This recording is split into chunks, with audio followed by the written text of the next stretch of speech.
The Sterling Dynamics Engineering campus in Boston was the kind of place where brilliance hummed through the walls. Every corner of the complex bore the scent of innovation: fresh solder, printed circuit boards, synthetic oil, and espresso. The company was a titan in aerospace propulsion, a playground for the minds behind everything from electric jets to AI-powered navigation systems. But it was also a boys' club in disguise, one with legacy hires, Ivy League resumes, and a smug sense of who belonged. And according to them, 19-year-old Maya Freeman didn't. She walked those polished floors every summer, not with a badge or lab access, but as someone's shadow. Her father, Darnell Freeman, was the night janitor, known for his quiet grace and the precision with which he cleaned every corridor, lab, and break room. For most, he was invisible, but Maya wasn't. She'd been coming to the building since she was 10, spending evenings with her father when he couldn't afford a sitter. While other kids played games, Maya read engineering manuals left in the recycling bin.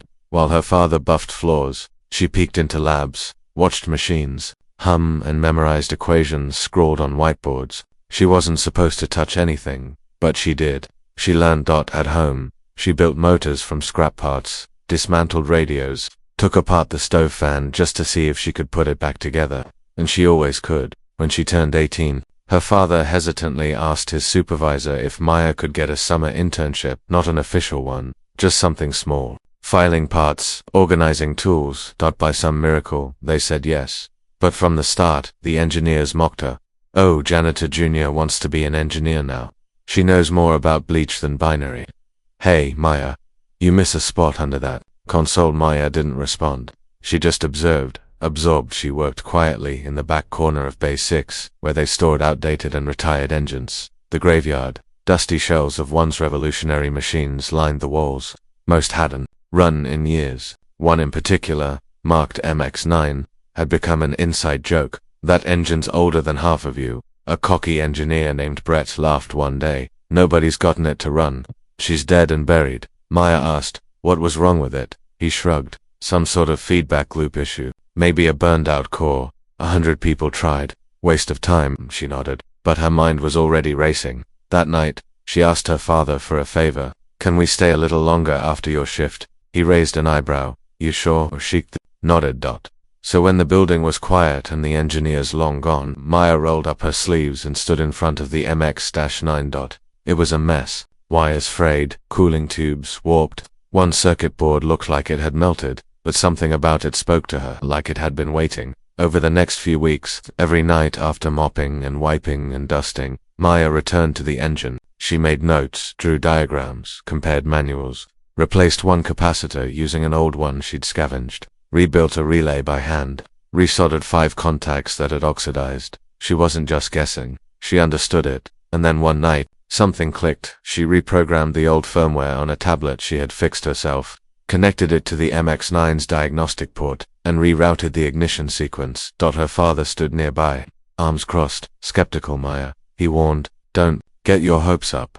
She smiled. What? She pressed the ignition. At first, nothing. Then a soft hum. A light flickered on the panel. The engine coughed and then roared to life after 10 years of silence. The MX9 was awake. The floor shook. Lights pulsed. The whole bay came alive. Darnell dropped his mop. Baby girl, he whispered. She grinned, eyes gleaming with triumph. No one believed she could. But now, no one could deny she had. Asterisk. The following morning, Bay 6 felt different. The MX9 still stood in its spot, humming faintly as its systems idled in standby.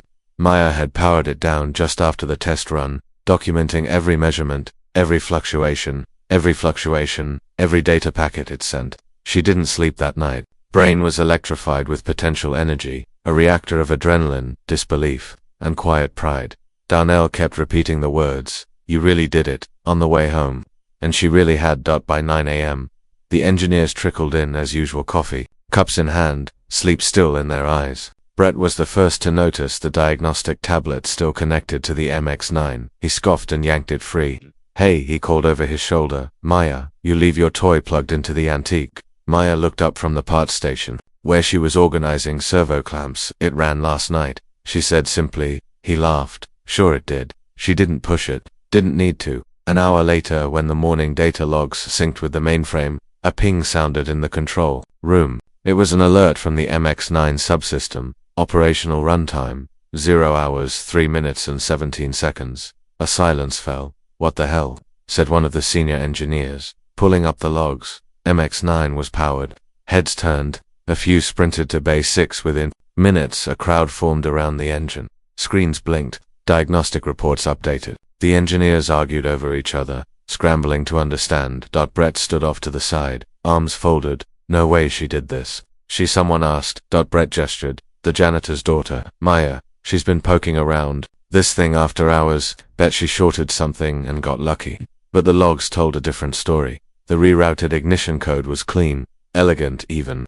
The rebuilt circuits were stable. The auxiliary core believed to be dead had been brought back online with a simple firmware bypass and modified capacitor array. None of it was luck. Word reached Dr. Ava McMillan, the company's director of experimental propulsion. She was a woman who didn't waste time. By 11:30, she was standing in Bay 6, arms crossed, her eyes locked on the engine like a hawk stalking its prey. "Who activated it?" she asked. Silence. Then, slowly, Maya stepped forward. "I did a beat past you," McMillan said. "Browse. Arching, show me how." For the next hour, Maya walked her through everything, her repairs, her code, her reasoning. She spoke with clarity, citing model-specific electrical schematics and legacy documentation only accessible through deep archives. Engineers listened in stunned silence as she spoke with the fluency of someone who lived inside the machine's architecture. McMillan nodded occasionally, asking pointed questions. Maya answered every one. When she finished, McMillan didn't applaud, she didn't smile. She said, "Follow me." They walked to the executive wing, Maya's heart pounding. She kept her eyes down, half expecting to be told she'd violated protocol, crossed a boundary, disrespected a chain of command. Instead, McMillan handed her a keycard. "This gets you into Bay 1, she said. "Starting tomorrow, you're off. Grunt work. You'll shadow me. I want to see what you do with something current." Maya's hands trembled. "I don't have a degree." McMillan shrugged. "So get one. But until then, I'm not letting talent like yours sit in the corner with busted engines." For the first time since she'd entered Sterling, someone had seen her. Not the janitor's daughter, not a kid with a mop, but a mind.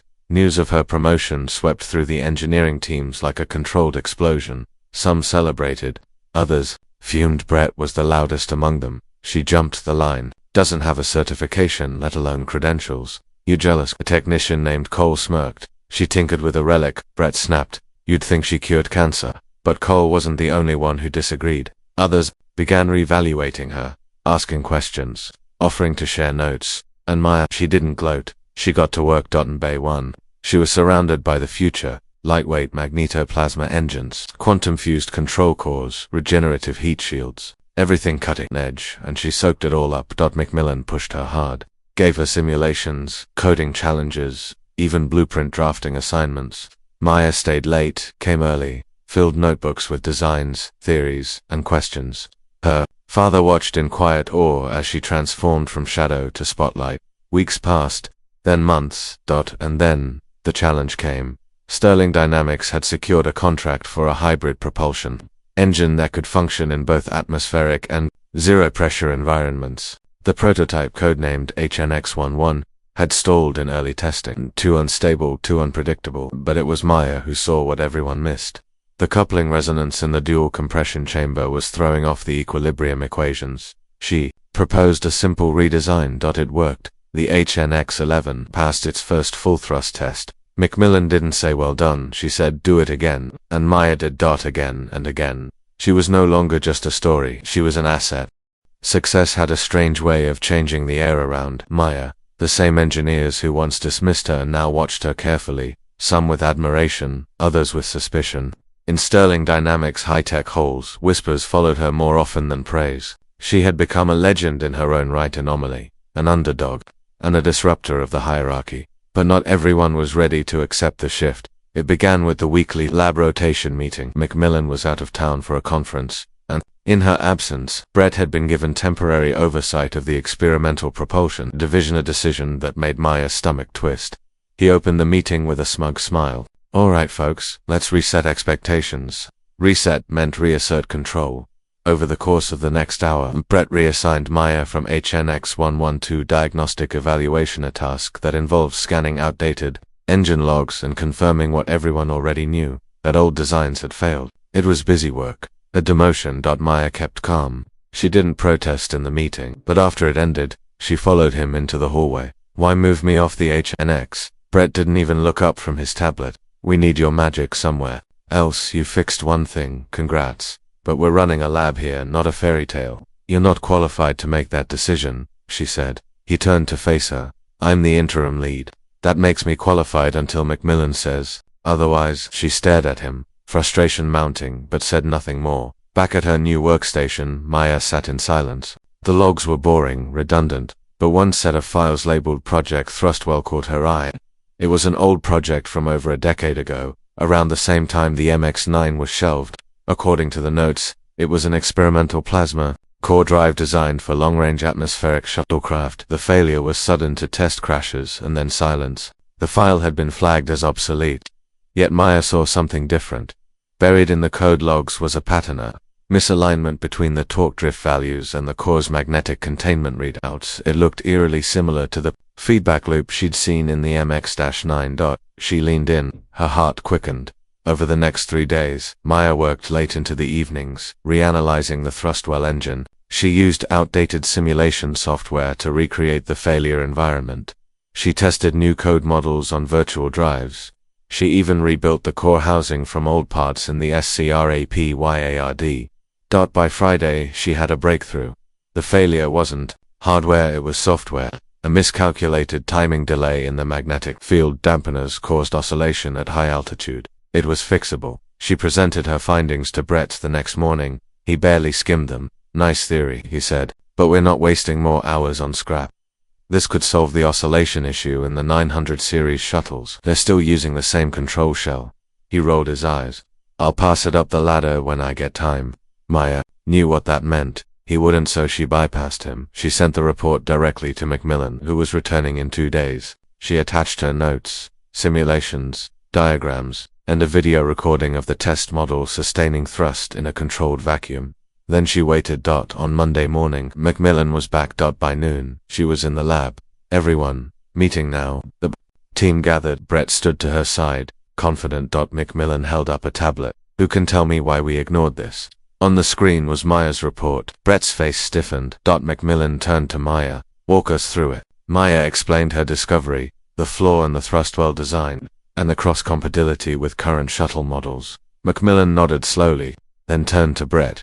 You reassigned her to diagnostics. Brett stammered. Do not get to sideline brilliance because of your ego, she snapped. You're relieved. Effective immediately. The room went dead silent. Macmillan looked at Maya. You're leading the Thrustwell reclamation task. Pick your team. Maya blinked. What? You heard me. The next few days were a whirlwind. Maya assembled a group of curious minds, junior engineers, and 2 interns who'd been quietly impressed by her work for months. Together they dug deep into the Thrustwell engine, stripping it down to its core, rewriting the stabilization code, testing component tolerance, and prepping it for a live demo. The project became a beacon across the company. Senior execs dropped by, investors sent inquiries.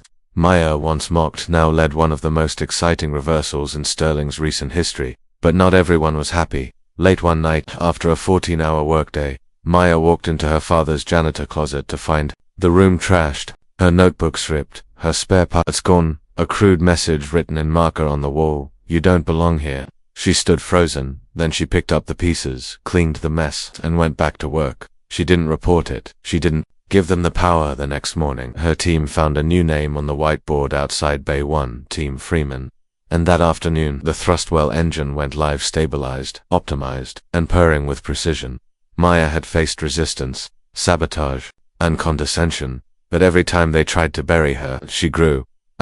Maya Freeman stood at the edge of the launch pad, staring up at the prototype shuttle outfitted with the resurrected Thrustwell engine. Her name was now inked on the blueprints, listed in company briefings, and whispered through aerospace forums across the country. Sterling Dynamics had begun reshaping its narrative, no longer about pedigree and privilege, but about potential. And Maya had become its centerpiece. But great visibility brought new stakes. As Team Freeman finalized preparations for the live atmospheric test flight, pressure mounted from all angles. The media had caught wind of the story, a janitor's daughter revolutionizing a forgotten engine. Macmillan's PR team pushed for interviews and magazine features. Investors wanted access. Rival firms launched subtle smear campaigns, questioning her qualifications. Maya kept her focus locked on the task. There were still failures to resolve. The auxiliary thrust control was misfiring during simulations. The onboard navigation AI sometimes rejected Maya's firmware patch.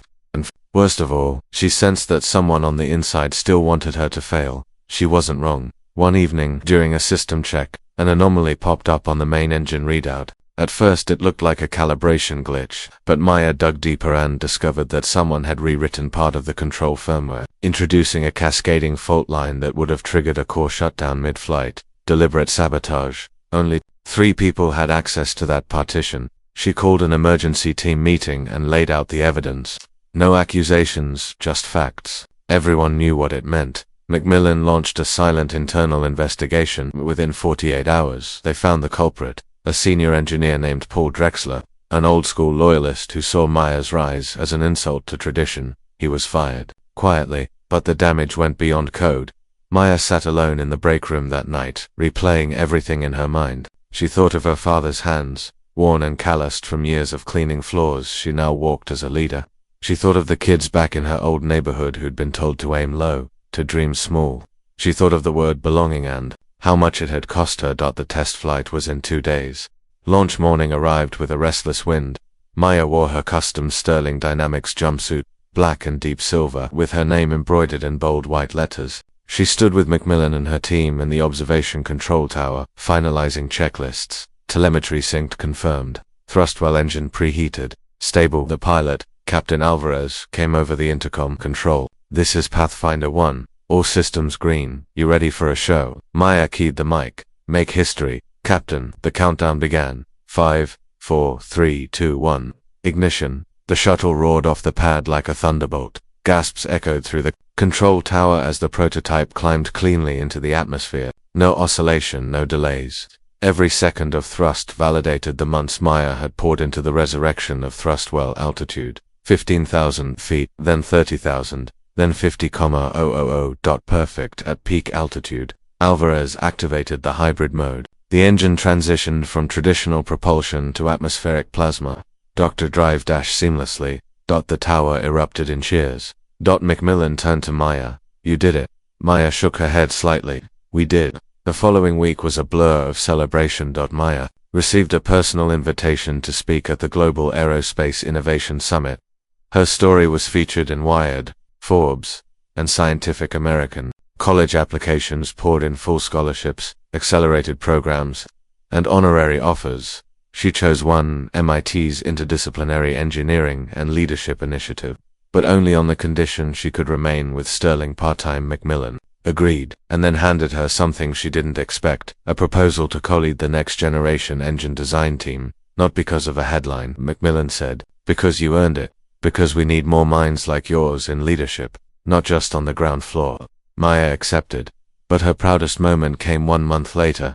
The company's annual innovation gala opened with a tribute video. It showed footage of the MX-9, the original test logs, the prototype launch, and finally a candid shot of Maya and Darnell Freeman walking together through a dimly lit corridor, mop bucket beside them. The caption read, "Every legacy has a starting line." Maya took the stage to a standing ovation. She wore a tailored suit, sharp and commanding, and opened her speech with a single line. I used to clean the hallways here. Today, I build what launches above them. Silence, then thunderous applause. In the front row, Darnell wept. Behind the applause, behind the accolades, behind the trail she had blazed. Maya knew this wasn't the end, it was the runway, and she was just taking off.